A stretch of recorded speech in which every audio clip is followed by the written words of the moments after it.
The man doesn't seem to be alive, we won't make it, Lyra heard say, as if through absorbent cotton. She tried to say something, but for some reason she could not do it. Her mouth felt as if it was full of something disgusting. There was a smell of burning and gasoline all around, people walking around in police uniforms and white coats, and there was a traffic jam on the road. Not far away lay her son Ivan. He seems to be alive, Lyra noted. From the fear and shock everything seemed somehow unreal. An unbearable pain hit her head, and the young woman lost consciousness.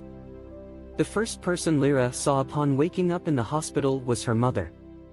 A tearful Elena Ivanovna was sitting on her daughter's bed, stroking her arm. "What's wrong with me?" Lyra asked. "There is nothing wrong with you," she answered. "What do you mean?" "And with Pavel? And with Ivan?" she exclaimed, trying to sit up, but the pain in her back prevented her from doing so. And then suddenly Anna Petrovna, the mother-in-law, burst into the hospital. Even the nurse could not stop her. She ran toward Lyra shouting, "Murderer! You killed my son, disabled the boy, and you got away with scratches. Damn you, got it?" The nurse barely managed to get the woman out of the room. Lyra lost consciousness. "The doctor," her mother shouted. Elena Ivanovna sat in the corridor, crying and mentally praying. To think that just a few days ago her daughter was one of the happiest women on the planet. Her husband adored her, 12-year-old son Ivan delighted her, and she herself was getting prettier every day. Cars were a passion of Lyra from the age of 16. She felt confident behind the wheel, and when she came of age she drove her father's old car. When Lyra married Pavel, she received a beautiful Audi of her favorite color as a wedding gift from her husband. On that ill-fated day, the Petrikovs were returning from the dacha in Pavel's car. They were planting potatoes, and the husband was wildly tired. They loved the dacha, but usually planted a little bit of everything. But this year Pavel decided to plant in earnest. So, trying to cope with everything in one day, he is exhausted. That is why Lyra got behind the wheel. The driver of the SUV raced along the highway like a madman. He overtook them, but for some reason the Jeep swerved and hit their car, and so it flew away into the ditch. It turned out that the driver was drunk. Pavel died on the way to the hospital. Ivan badly hit his back on a huge rock and injured his spine. Lyra was carried to a fairly safe place, so she got away with bruises and abrasions that were not life-threatening. But what about the mental wounds and guilt?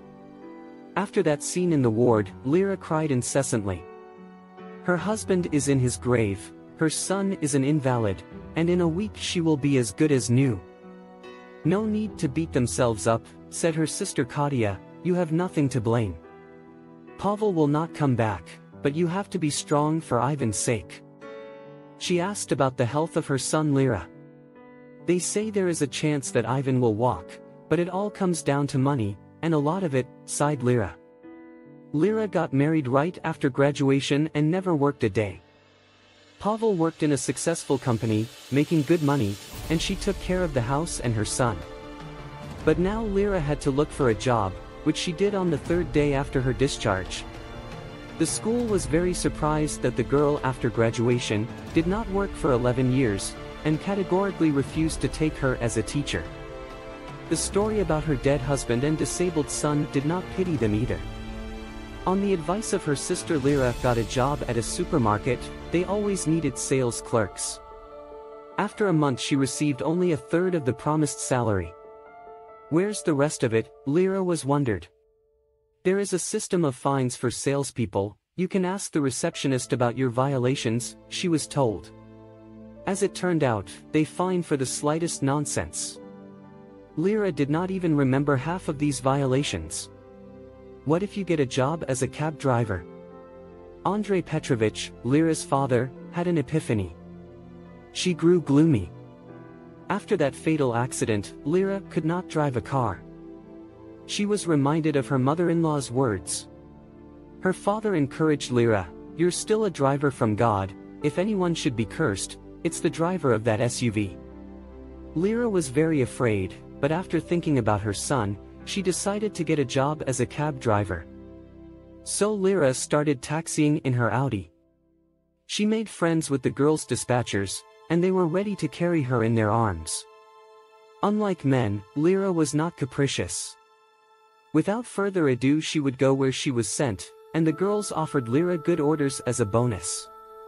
One day Lyra arrived from an order and stood in the parking lot, when the dispatcher Julia called her and asked to fulfill an urgent order. The customer was very far away. Lyra looked at her watch. It was at least 20 minutes from the parking lot to the hotel. By experience, Lyra knew that being late was out of the question, but she risked taking the order. The customer turned out to be a small and very nervous old man in an expensive suit, some reptile leather briefcase and a tie that cost as much as the suit. "What kind of cab takes so long?" he grumbled. Lyra, trying not to pay attention to the old man's lamentations, flew like a rocket. "Wonders, that's all, it's still 10 minutes to check in." "You, lady, are ace driver," exclaimed the old man as they approached the airport. "I know," Lyra smiled modestly. "Well, you'll have to forgive me for grumbling all the way. I know I can be awfully obnoxious sometimes," the man apologized. A week later, the old man hailed a cab again, this time from the airport. The customer asked to be picked up by Lyra. This time he was in a good mood. On the way, the old man suddenly said, "I look at you and think, how come, a beautiful woman taxiing? It must be dangerous."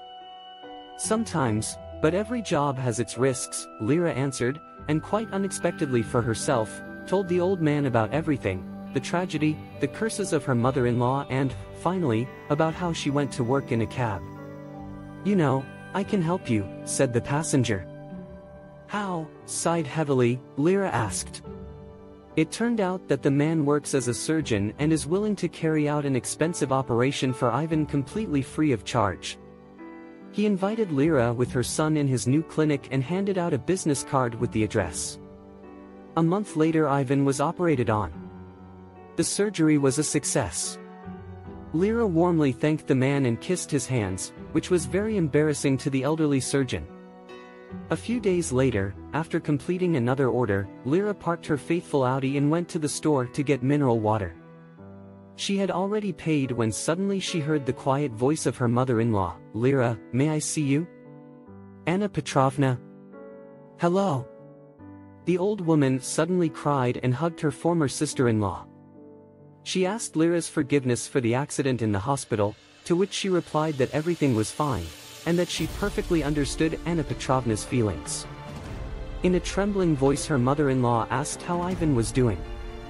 Learning that he was recovering and taking his first steps, Anna Petrovna was sincerely pleased and expressed her desire to see him. Lyra was happy to see the smile on her mother-in-law's face and invited her to visit for the weekend. Preparations for the feast at Lyra's parents' apartment were in full swing. There were many reasons to rejoice: the reconciliation with Anna Petrovna, Ivan's more confident steps, but most importantly, they were all together again. All that was missing was Pavel. But everyone present was sure that he was looking down on them from heaven and was glad that everything had ended so well.